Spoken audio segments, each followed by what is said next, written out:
Take out the power supply. Pretty easy. So this is one of the types of power supply you'll find in this type of PlayStation. It's the CECH A01. There's about 6 or 7 different of these models in different various PlayStation models.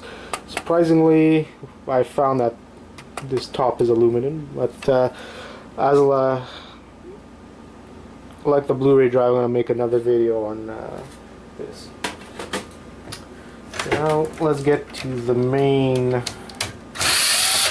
scrappable part here, which is the motherboard.